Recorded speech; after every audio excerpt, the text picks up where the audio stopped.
Hello Jai Hind students, very good afternoon everyone. I welcome you all on this amazing platform. और आज यहाँ पे हम एक नए चैप्टर की शुरुआत करने वाले हैं, दैट इज गैमीटोजेनेसिस और मेंस्ट्रुअल साइकिल. यानी कि जो हम लोगों ने स्पर्म और एग के बारे में देखा था, आज उन्हीं का फॉर्मेशन कैसे होता है, कहाँ पे होता है, इसका हमें थोड़ा आइडिया है और कैसे होता है, और मेंस्ट्रुअल साइकिल के कौन कौन से अलग अलग फेजेस होते हैं, कौन से हॉर्मोन्स उनके लिए जिम्मेदार होते हैं, इनकी चर्चा करेंगे और फिर हम कुछ सवालों को देखेंगे. ठीक है, तो शुरुआत करते हैं. सबसे पहली चीज आ जाती है गैमीटोजेनेसिस. का मतलब क्या है? जेनेसिस यानी कि उनका फॉर्मेशन होना, गैमीटोजेनेसिस यानी कि गैमीट्स का बनना बेसिकली. ठीक है, एक सेकंड में मेरा फोन साइलेंट पे कर दूं. ओके, अब देखो, सबसे पहली बात, मेल में कौन हो जाता है गैमीट? स्पर्म हो जाता है. फीमेल में कौन है? ओवम है. ठीक है, अब इनका फॉर्मेशन कहाँ होता है? मेल रिप्रोडक्टिव ऑर्गन कौन सा था? टेस्टिस थे, वहां पे बन रहा था ये. ठीक है, फीमेल में कहां बन रहा था? ओवरीज में बन रहा था. स्पर्म बनने की प्रक्रिया को बोला जाता है स्पर्मेटोजेनेसिस और एग बनने की प्रक्रिया को बोला जाता है oogenesis. एक ये चीज याद रखेंगे. अब आप मुझे ये बताएंगे कि स्पर्मेटोजेनेसिस यानी कि स्पर्म का प्रोडक्शन टेस्टिस के अंदर कहां हो रहा था? ये मैं पहले तुम लोगों को बता चुकी हूं जब हम लोगों ने ह्यूमन रिप्रोडक्शन की चर्चा करी थी. बताएंगे? टेस्टिस का क्रॉस सेक्शन देखा था, वहां पे ये देखा था कि टेस्टोस्टेरोन कहां बन रहा था और स्पर्म कहां बन रहे थे.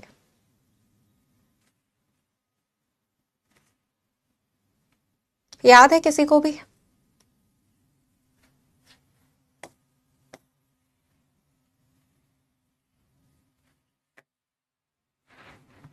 नहीं, गलत.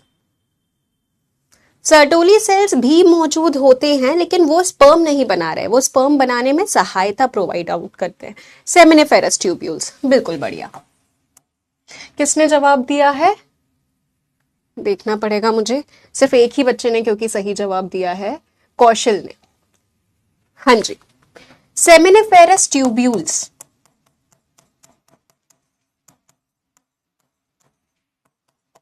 इनके अंदर स्पर्म बनता है.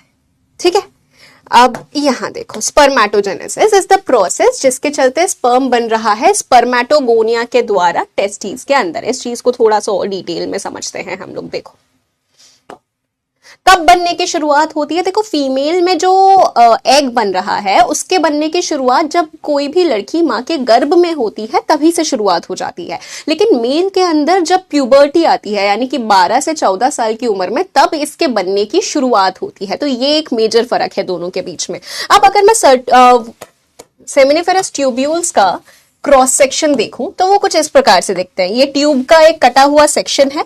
यहाँ पे सबसे पहले तो ऐसे ये सर्टोली सेल्स मौजूद होते हैं. सर्टोली सेल्स, ध्यान रखिएगा, स्पर्म के बनने में सहायता कर रहे हैं, ये स्पर्म बनाते नहीं हैं. ठीक है, तो इस प्रकार से पूरे में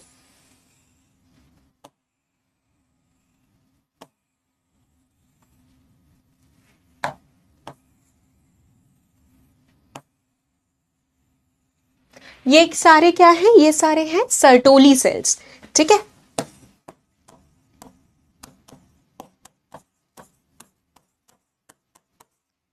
और ये है सेमिनिफेरस ट्यूब्यूल.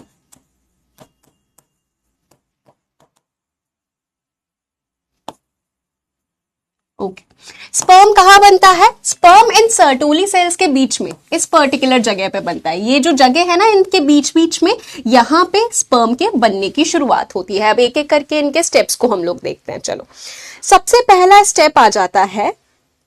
सबसे पहले तो स्ट्रक्चर क्या है सेमिनिफेरस ट्यूब्यूल का, उसके अंदर हम लोगों को सर्टोली सेल देखने को मिलता है. ये देखा हम लोगों ने, और यही स्पर्म बन रहा है. सर्टोली सेल का काम क्या है? बिल्कुल सही बोला है, एस्पार ने नरिशमेंट प्रोवाइड करवाना.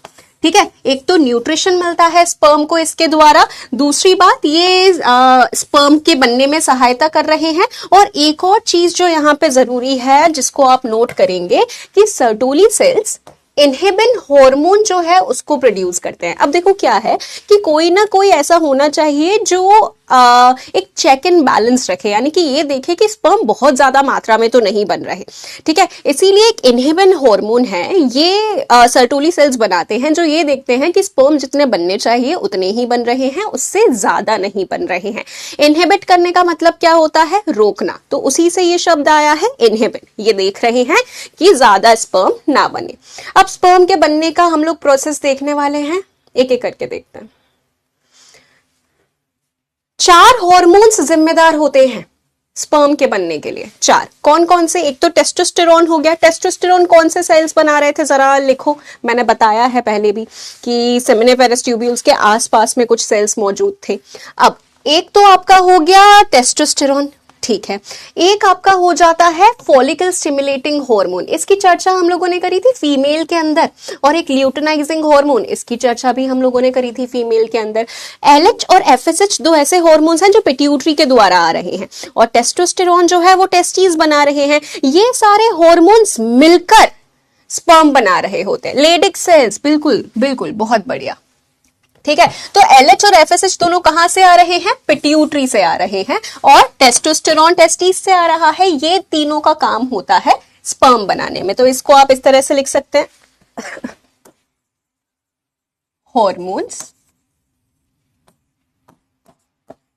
टेस्टोस्टेरोन, एलएच और एफएसएच, ठीक है। एक बार इस स्लाइड को देख के नोट कर लीजिए।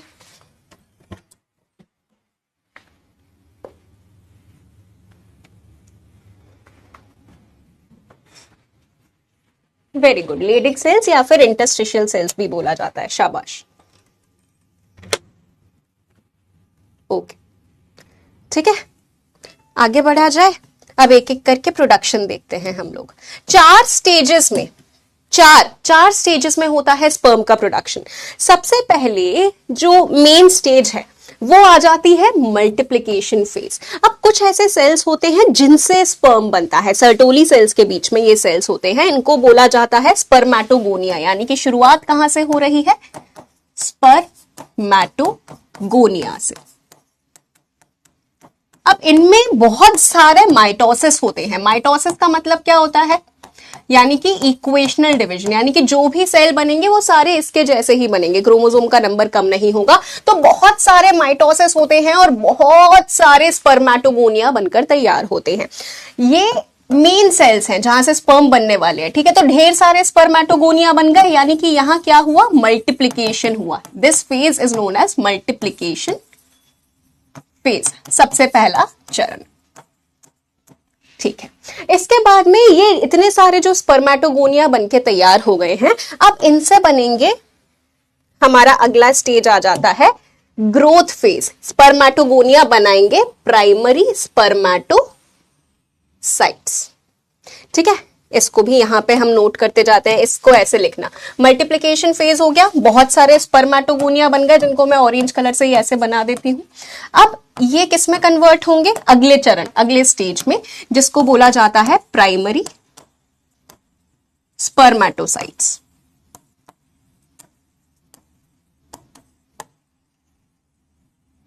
ठीक है।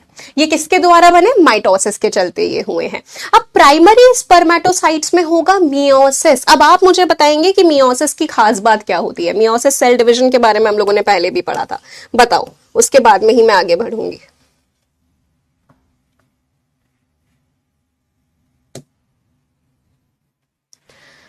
मियोसिस में क्या होता है?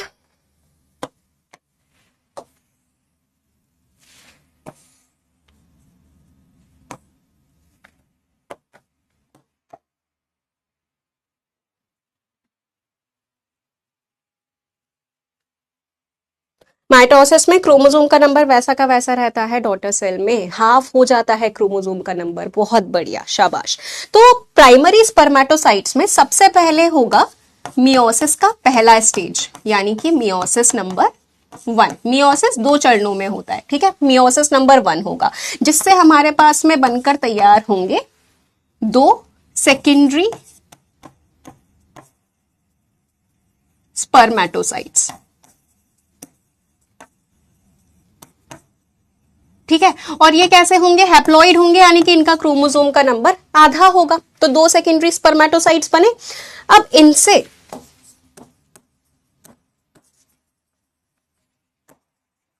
स्पर्मेटोसाइट्स,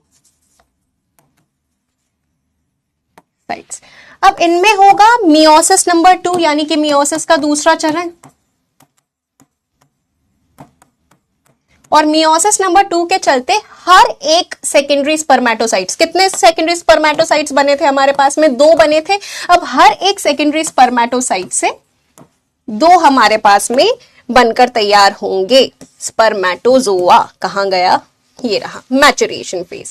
प्राइमरी स्पर्मेटोसाइट हुआ, उसने पहला मियोसिस किया, सेकेंडरी स्पर्मेटोसाइट बनाया, फिर सेकेंडरी स्पर्मेटोसाइट मियोसिस 2 करेगा और 2 स्पर्मेटिड्स बनाएगा। तो यहां पे हमारे पास में स्पर्मेटिड्स बन गए, कितने, 4, क्योंकि मियोसिस में 4 डॉटर सेल्स बनते हैं ना। पहला मियोसिस हुआ, फिर दूसरा मियोसिस हुआ, तो दूसरे मियोसिस के बाद में 4 स्पर्मेटिड्स बन गए। अब इन 4 स्पर्मेटिड्स का क्या होगा, फाइनल मैचुरेशन होगा, यानी कि ये अपना अब नया फॉर्म लेंगे। नया फॉर्म लेंगे, इसको बोला जाता है स्पर्मियोजेनेसिस, जिसके चलते यही स्पर्मेटिड्स बनाएंगे स्पर्म्स, यानी कि स्पर्मेटोजोआ। इस प्रोसेस को यहां देखो, अब ज्यादा क्लियर दिखेगा। सबसे पहले हमारे पास में स्पर्मेटोगोनिया था, ठीक है। स्पर्मेटोगोनिया में क्या हुआ, माइटोसिस हुआ। माइटोसिस से बहुत सारे एक जैसे स्पर्मेटोगोनिया बन गए। उसके बाद में उन्हीं से कुछ प्राइमरी स्पर्मेटोसाइट्स बन गए। प्राइमरी स्पर्मेटोसाइट्स में हुआ मियोसिस 1, तो क्रोमोसोम का नंबर आधा हो गया और बना सेकेंडरी स्पर्मेटोसाइट। फिर मियोसिस 2 होने पे यही कन्वर्ट हो गए स्पर्मेटिड्स के अंदर, और फिर स्पर्मियोजेनेसिस हुआ और ये बन गए आपके स्पर्म्स, यानी कि स्पर्मेटोजोआ। तो क्या ये प्रक्रिया, हम लोगों को ये पूरी प्रोसेस क्लियर है। अब क्या यार, ऐसा नहीं होता क्या कि स्पर्मेटोगोनिया कभी खत्म हो जाए, तो ऐसा हो सकता है ना, तो फिर स्पर्म नए बनेंगे ही नहीं। तो खत्म ना हो इसके चलते क्या होता है कि जब प्राइमरी स्पर्मेटोसाइट बन रहा है ना माइटोसिस से, तो माइटोसिस में 2 डॉटर सेल्स बनते हैं। तो एक तो प्राइमरी स्पर्मेटोसाइट बन गया, और एक जो है वो दोबारा से क्या बना लेता है, स्पर्मेटोगोनिया, जिससे कि ये नया, ये वाला जो सेल है ये स्पर्मेटोगोनिया बन गया, फिर ये साइकिल कंटिन्यू कर लेगा। फिर ये जब 2 नए बनाएगा तब उनमें से एक दोबारा स्पर्मेटोगोनिया बन जाएगा, फिर वो साइकिल अपनी कंटिन्यू कर लेगा, यानी कि ये कभी खत्म नहीं होते। एक डॉटर सेल दोबारा से स्पर्मेटोगोनिया बना लेता है, ठीक है। ये पूरी प्रोसेस यहां पे क्लियर हो गई बच्चे, is this thing clear. Meiosis 2 stages में हुआ, पहले स्टेज में ही क्रोमोसोम का नंबर आधा हो गया है।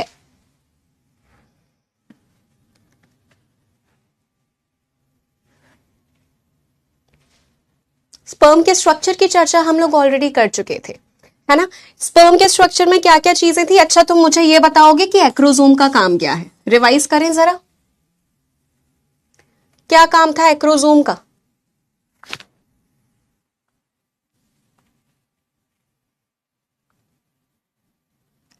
बढ़िया, ये हेड वाला पोर्शन, ये नेक वाला पोर्शन है, और इतना पोर्शन कट के अलग हो जाता है जो एग के साथ फर्टिलाइज होता है।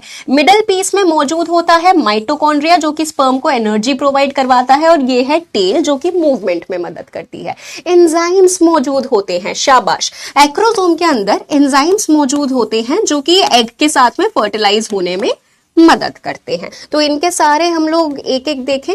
सबसे पहले तो हेड होता है, जिसमें मौजूद होता है न्यूक्लियस और एक्रोसोम। एक्रोसोम के अंदर एंजाइम्स होते हैं जो स्पर्म को एग यानी कि ओवम में पेनिट्रेट करने में मदद करते हैं, फर्टिलाइजेशन में उसमें सहायता करेंगे।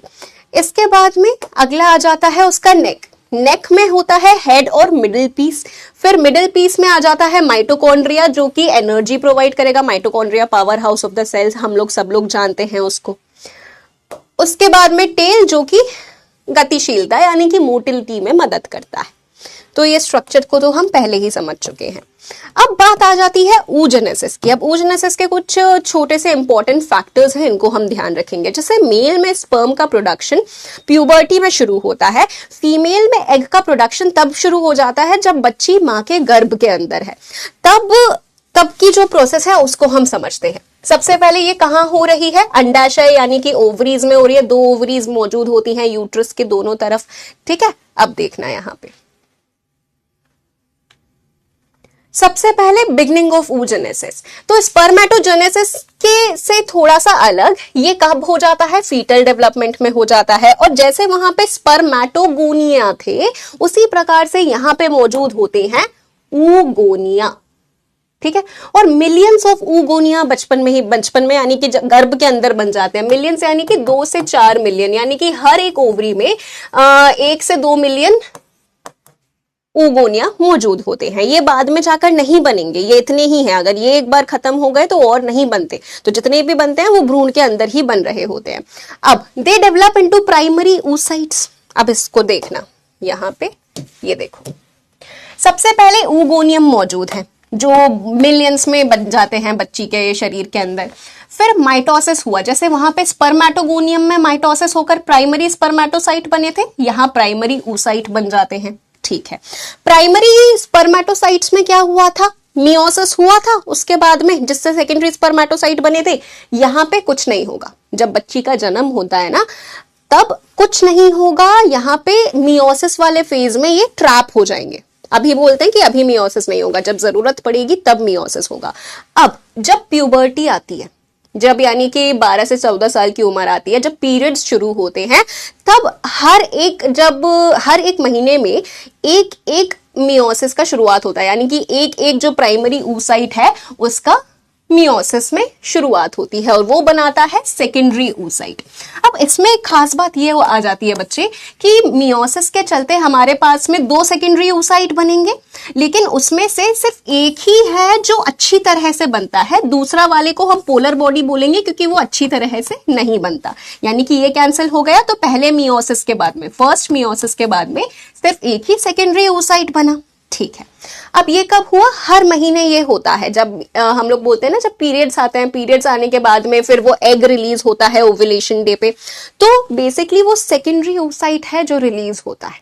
अभी इसमें मियोसिस 2 हुआ नहीं है, तो सेकेंडरी oocyte तो ओवरी से रिलीज हो गया, तो सेकेंड मियोसिस कब होगा, फिर एग कब बनेगा, फिर यानी कि एग रिलीज नहीं हो रहा ओवरी से, नहीं, ये रिलीज होता है ओवरी से। सेकेंड मियोसिस तब होता है जब स्पर्म की एंट्री एग के अंदर हो जाती है, यानी कि बेसिकली स्पर्म की एंट्री सेकेंडरी oocyte के अंदर हो रही है और फिर उसके बाद में मियोसिस 2 होता है और फिर जाकर एग का फर्टिलाइजेशन होता है। दोबारा इस चीज को समझो। सबसे पहले क्या हुआ, जब फीटस है यानी कि बच्चा मां के गर्भ के अंदर है, तब हमारे पास में ऊगोनिया बन गए बहुत सारे, और ऊगोनिया ने बना लिया प्राइमरी oocyte। अब प्राइमरी oocyte में अभी नहीं होगा मियोसिस, ठीक है, मियोसिस अभी नहीं होगा। कब होगा, जब पीरियड्स आएंगे, ठीक है, तब ये सेकेंडरी oocyte में कन्वर्ट हो जाएगा। जब पीरियड्स आए, ये कौन सा था, ये मियोसिस 1 था। उसके बाद में यही रिलीज होगा ओव्यूलेशन के दौरान, और मियोसिस 2 कब होगा, जब फर्टिलाइजेशन होगा, स्पर्म एंटर्स, उसके बाद में मियोसिस 1 होगा और उसके बाद में बनकर तैयार होगा फीमेल गेमीट, यानी कि एक जिसको ओवम बोला जाता है। तो ये प्रक्रिया है। ये चीज क्लियर हो गई सब लोगों को, यहां तक ये क्लियर है।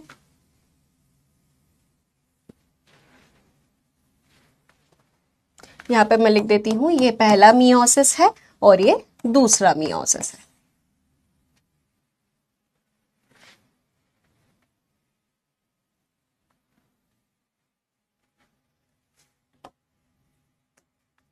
तो स्टेजेस को अगर हम देखें तो सबसे पहला स्टेज आ जाता है यहाँ पे। अब थ्योरी भी देख लेते हैं, वहां से देख लिया।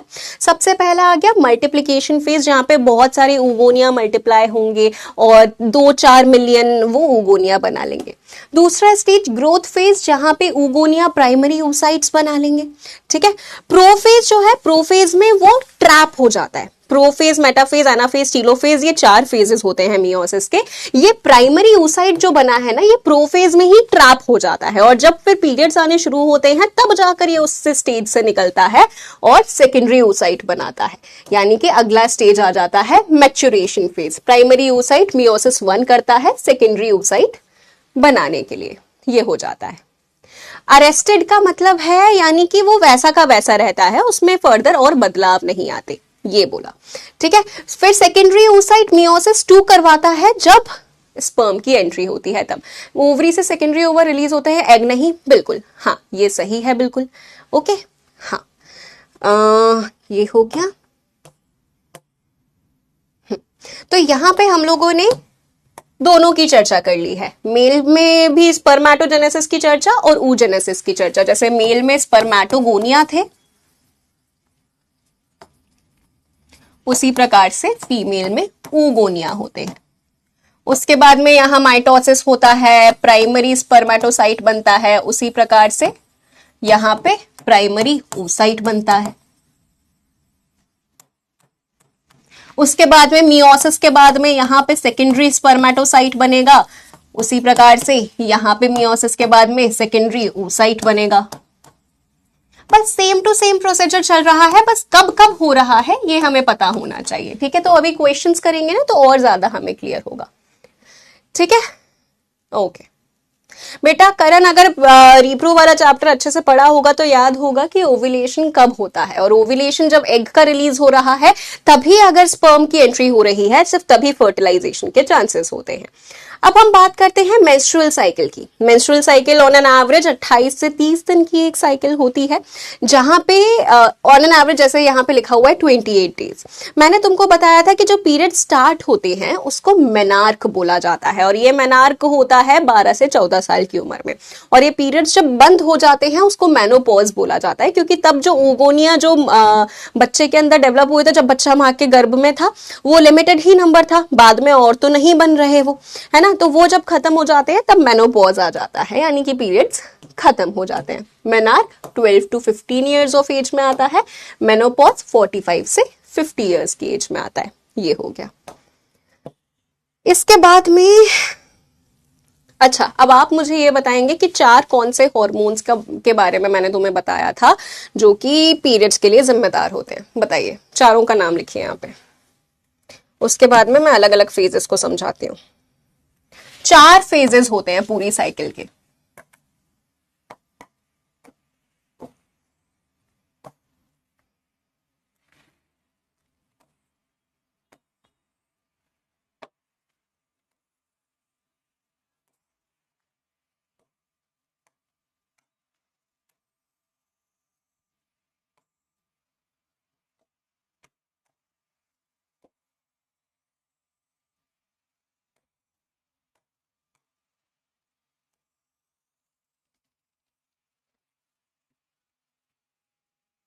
बिल्कुल शाबाश।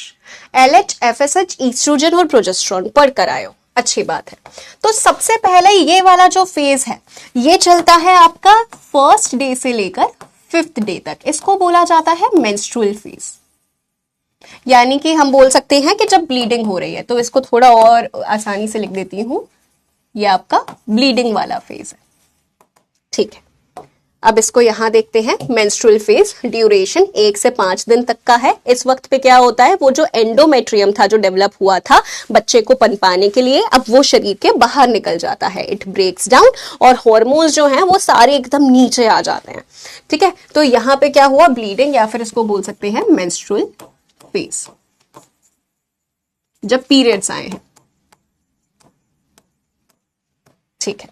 उसके बाद में आपका आ जाता है अगला फेज जिसको बोला जाता है फॉलिकुलर फेज। डे 6 से डे 13 तक ये होता है। फॉलिकुलर फेज का मतलब होता है वो जो फॉलिकल्स हैं, यानी कि वो जो सेकेंडरी oocyte का डेवलपमेंट है वो यहाँ पे हो रहा है अब, क्योंकि वो मियोसिस में अटका हुआ था, है ना। जो आपका प्राइमरी oocyte था उसमें कुछ बदलाव नहीं हुए थे, अब जाकर बदलाव होता है, अब वो सेकेंडरी oocyte में कन्वर्ट हो रहा है, ठीक है। तो डे नंबर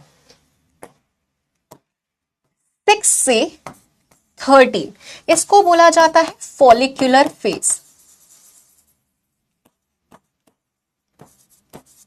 जब वो सेकेंडरी oocyte में कन्वर्ट हो गया, उसके बाद में ये वाला जो फेज है 14 से लेकर 17 तक का, इस फेज को बोला जाता है ओव्यूलेशन फेज। यहां पे एग का रिलीज होता है। एग नहीं, हम सेकेंडरी oocyte बोलें तो वो ज्यादा एक बेहतर टर्म होगा, इस चीज को हम जानते हैं, क्योंकि सेकेंडरी oocyte है, अभी तक एग बना ही नहीं है, ठीक है, तो ये ओव्यूलेशन फेज हो जाएगा। चलो फॉलिकुलर फेज के बारे में पहले पढ़े। 6 से 13 डे तक होता है ये, फॉलिकल डेवलप होता है, एंडोमेट्रियम दोबारा से मोटा होना चालू होता है कि हो सकता है इस बार फर्टिलाइजेशन हो जाए इस उम्मीद में। ठीक है, हार्मोन कैसा कौन सा इन्वॉल्व होता है यहाँ पे? ईस्ट्रोजन, क्योंकि अभी डेवलपमेंट हो रहा है ना एग का, तो ईस्ट्रोजन इन्वॉल्व होगा क्योंकि ईस्ट्रोजन एग के डेवलपमेंट के लिए इंपॉर्टेंट है। इसके बाद में अगला आ जाता है ओव्यूलेटरी फेज, जो कि अराउंड डे 14 के आसपास में होता है, जब एग का रिलीज होता है। ठीक है, और मैंने तुम्हें पहले भी ये चीज बताई थी, एग का रिलीज करवाने के लिए एलएच रिस्पॉन्सिबल होता है, इसीलिए जो ओरल कॉन्ट्रासेप्टिव पिल्स होती हैं सहेली जैसी, ये क्या करवाती हैं? ये एलएच को ही रिलीज होने से रोक देती हैं, तो ओव्यूलेशन नहीं होता। तो एलएच की वजह से बेसिकली यहाँ पे काम चल रहा है। इसके बाद में आखिरी आ जाता है ल्यूटियल फेज।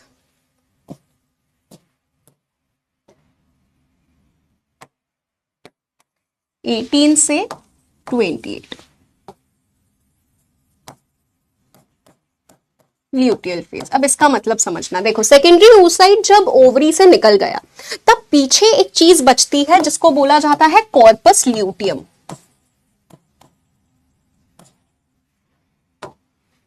और इसी की वजह से इसको ल्यूटियल फेज बोला जाता है। ठीक है, ये कॉर्पस ल्यूटियम रिलीज करता है एक हार्मोन जिसका नाम है प्रोजेस्टेरोन। ठीक है, तो अब प्रोजेस्टेरोन का लेवल यहाँ पे बढ़ रहा है क्योंकि ये कॉर्पस ल्यूटियम प्रोजेस्टेरोन को रिलीज करता है। ठीक है, प्रोजेस्टेरोन को प्रेगनेंसी हार्मोन के नाम से भी जानते हैं। तो ल्यूटियल फेज का ड्यूरेशन 15 से या फिर 18 से 28 डे तक कॉर्पस ल्यूटियम बनता है, जो कि प्रोजेस्टेरोन रिलीज करता है, जो कि यूट्रस को तैयार कर रहा है दोबारा से प्रेगनेंसी के लिए। पी से प्रोजेस्टेरोन, पी से प्रेगनेंसी हार्मोन, पहले भी बताया। सेकेंडरी oocyte एग ही तो एग कब बनता है? बताया तो कितनी बार, जब स्पर्म का फर्टिलाइजेशन हो जाता है, जब स्पर्म सेकेंडरी oocyte के अंदर घुसता है, तब जाकर मियोसिस का सेकेंड स्टेज कंप्लीट होता है और तब जाकर असली में वो एग बनता है। ठीक है, यानी कि तुम इसको ऐसे समझो कि फॉर एग्जाम्पल ये सेकेंडरी oocyte है,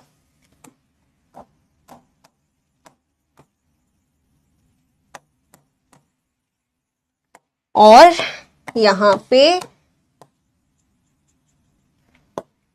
ये है न्यूक्लियस। ठीक है, अब यहां पे स्पर्म की एंट्री हुई, स्पर्म अंदर आ चुका है, यानी कि स्पर्म का सिर्फ ये वाला हिस्सा जब अंदर आया है, मैंने बताया था सिर्फ हेड वाला हिस्सा आता है, तब जाकर यहां पे होता है मियोसिस 2, और तब जाकर बनता है यहां पे एग, और फिर इस एग से ये स्पर्म फ्यूज होता है, स्पर्म का ये जो हिस्सा है। क्या अभी ये चीज क्लियर है? यानी कि स्पर्म अंदर एंटर कर गया, उसके बाद मियोसिस 2 हुआ, उसके बाद में एग का यहां पे फ्यूजन होता है। अब बताओ बच्चे,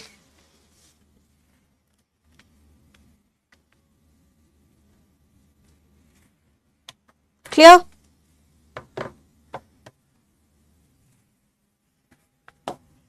बढ़िया, तो अब कुछ सवाल करें, देखते हैं हमें कितना समझ में आया है। सबसे पहला स्पर्मेटोजेनेसिस यानी कि शुक्राणु जनन कहाँ होता है?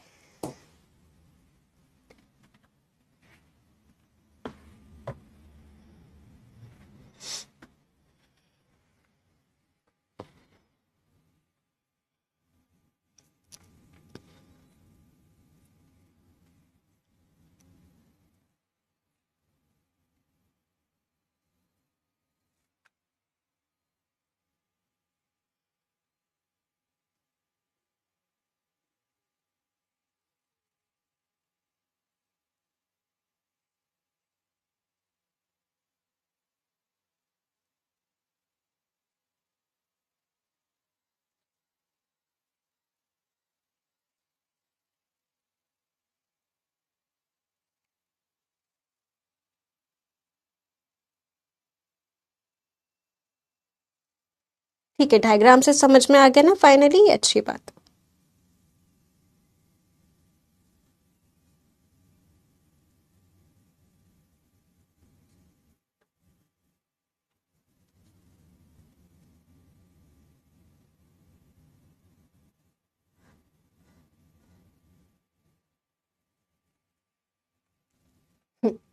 सही जवाब यहाँ पे क्या जाएगा, स्पर्मेटोजेनेसिस होता है option number B, seminiferous tubules के अंदर, 83.33। ओके, इसके बाद में one primary spermatocyte produces how many sperms, कितने बनाता है ये स्पर्म, मियोसिस हुआ उसमें।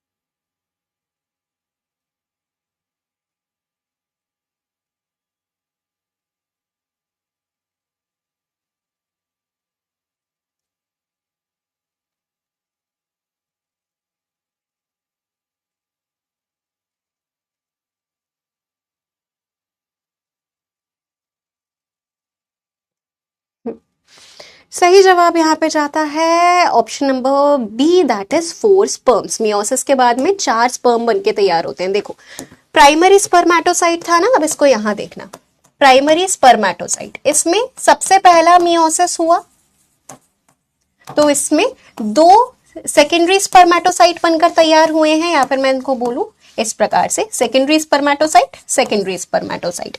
उसके बाद में फिर इसमें होता है दूसरा मियोसिस। मियोसिस के 2 चरण होते हैं ना, तो उसके बाद में ये सेकेंडरी स्पर्मेटोसाइट एक एक करके स्पर्म बनाता है। ये एक स्पर्म बनाएगा, ये एक स्पर्म, ये एक स्पर्म, ये एक स्पर्म, यानी कि एक प्राइमरी स्पर्मेटोसाइट से 4 स्पर्म बनकर तैयार होते हैं। कभी भी मियोसिस का रिजल्ट 4 डॉटर सेल्स होता है। ठीक है, अगला सवाल आता है यहाँ पे, ओव्यूलेशन कौन से दिन पे होता है, यानी कि एग का रिलीज।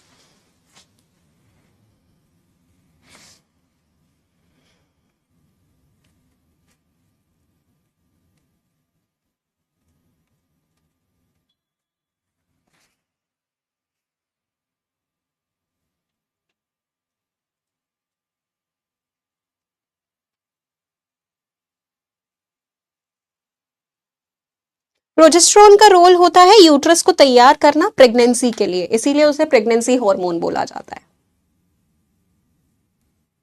ठीक है, सही जवाब यहां जाएगा ऑप्शन नंबर से सी, दैट इज डे 14। और असल में क्या रिलीज होता है, सेकेंडरी oocyte। अगला सवाल, कॉर्पस ल्यूटियम क्या रिलीज करता है, ल्यूटियल फेज की हम बात कर रहे हैं, जो चौथा फेज है।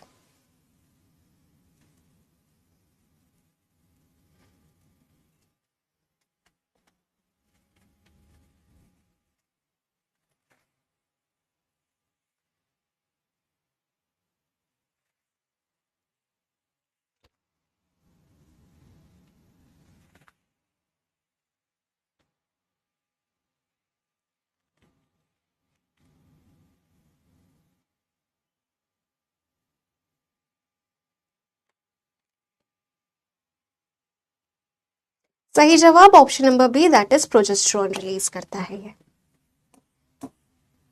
अगला सवाल, oogenesis कब शुरू हो जाता है।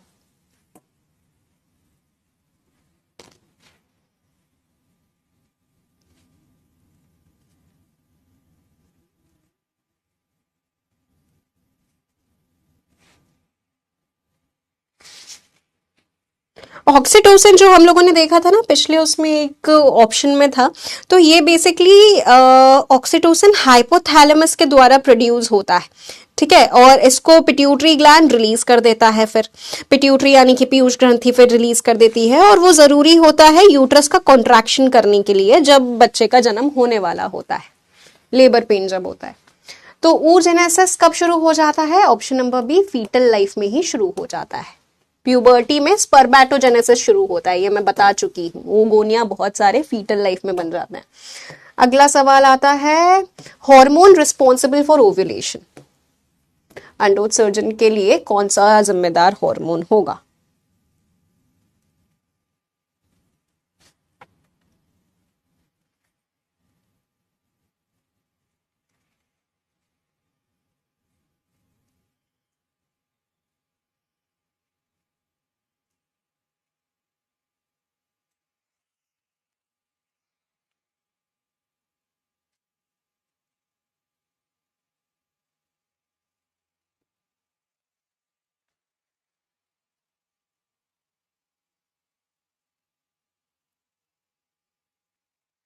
सही जवाब ऑप्शन नंबर बी जाएगा, दैट इज LH। पिट्यूटरी के द्वारा रिलीज होता है। पिट्यूटरी के द्वारा रिलीज होने की चर्चा कर रहे हैं तो आप इसको भी नोट कर लीजिएगा।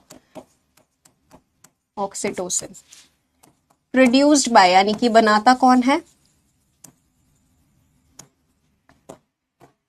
हाइपोथैलेमस, जिसको मास्टर ऑफ मास्टर ग्लैंड बोला जाता है। और रिलीज्ड बाय, कौन इसको सिक्रीट करता है? Posterior pituitary.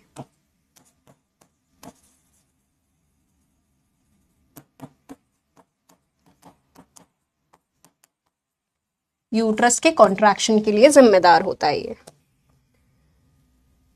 Okay, first menstrual cycle को क्या बोला जाता है?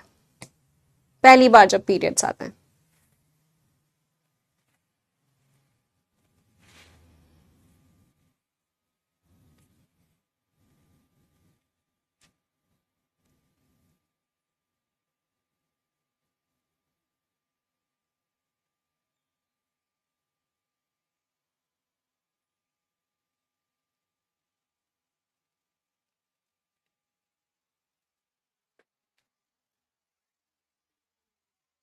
एक बार रिफ्रेश कर लो बेटा, सही हो जाएगा।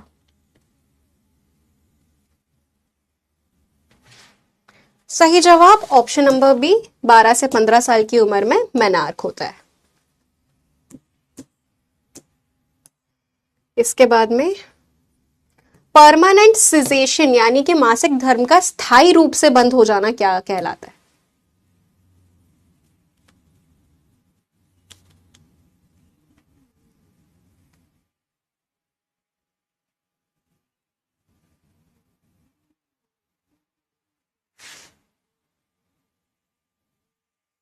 कंफर्म नहीं है का मतलब क्या होता है? क्लियर नहीं हुआ, क्या हुआ?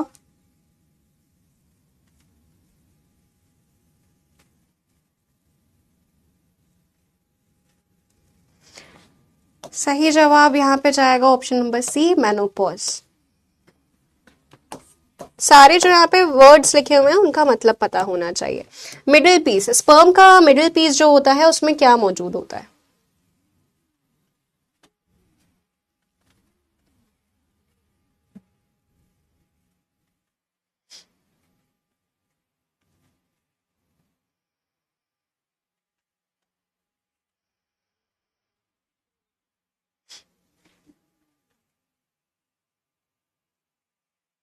सिजेशन का मतलब होता है बच्चे रुक जाना, सीज हो जाना। जैसे सीज फायर होता है ना, कि अब गोली चलाना एकदम बंद कर दो, सीज कर देना यानी कि बंद कर देना। यहां पे सही जवाब जाएगा माइटोकॉन्ड्रिया, एनर्जी प्रोवाइड करवाने के लिए। इसके बाद में मेंस्ट्रुअल ब्लीडिंग यानी कि खून निकलता ही क्यों है?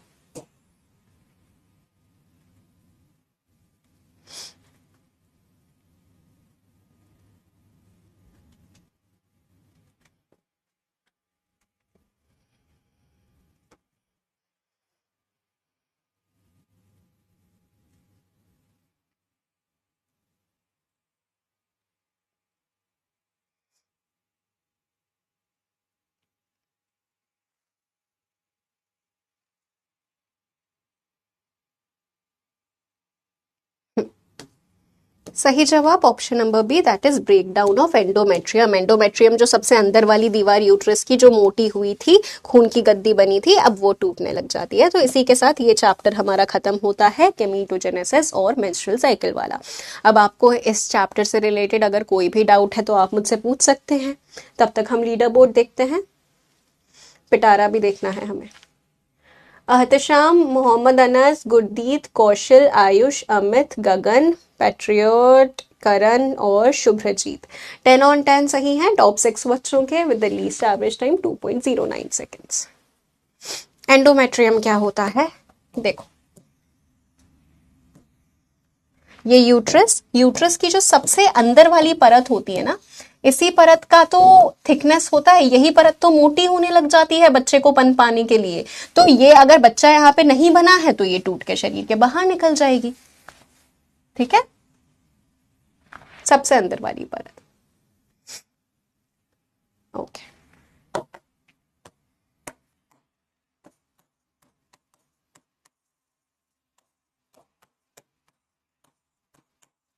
सीपीआर क्यों दिया जाता है, मैं तुमसे जानना चाहती हूं।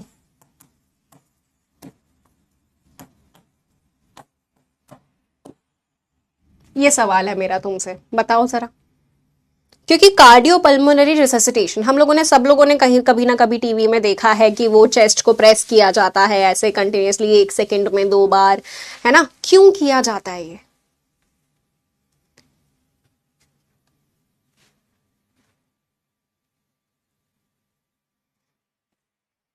सबसे आसान भाषा में एक ही लाइन में लिखकर बताओ मुझे।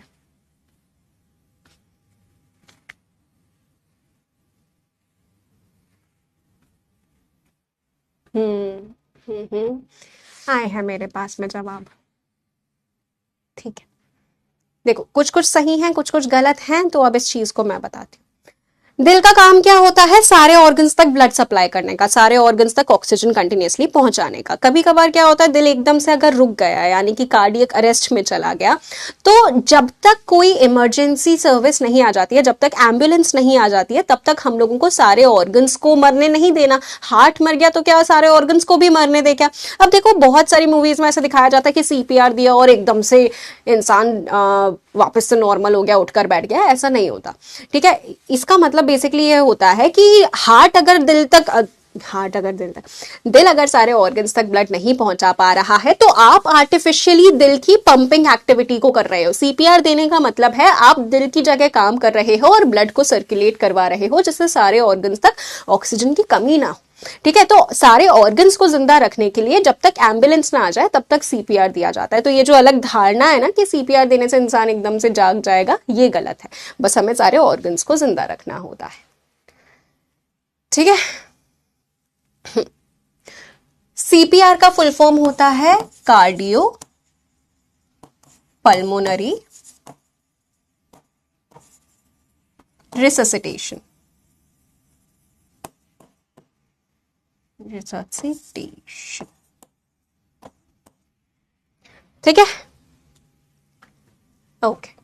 एलएच और एफएसएच जो है वो पिट्यूटरी ग्लैंड के द्वारा रिलीज होने वाले 2 हार्मोन्स होते हैं, जो कि स्पर्म के प्रोडक्शन में भी मदद करते हैं और एग के प्रोडक्शन में भी मदद करते हैं। मेल में भी होते हैं, फीमेल में भी होते हैं। जैसे फीमेल में एलएच ओव्यूलेशन में मदद करवाता है, उसी प्रकार से मेल्स के अंदर एलएच और एफएसएच स्पर्म के बनने और उनके रिलीज होने में मदद करवाते हैं, ठीक है। हो गया क्लियर? तो चलिए आज के लेक्चर को फिर यहीं पे ख़त्म करते हैं। और जैसा कि मैं हमेशा बोलती हूँ that healthy mind resides in a healthy body. So take care everyone, signing off till then, bye bye, जय हिंद एंड वंदे मातरम। Keep studying, keep learning, keep revising and respect your parents. Take care.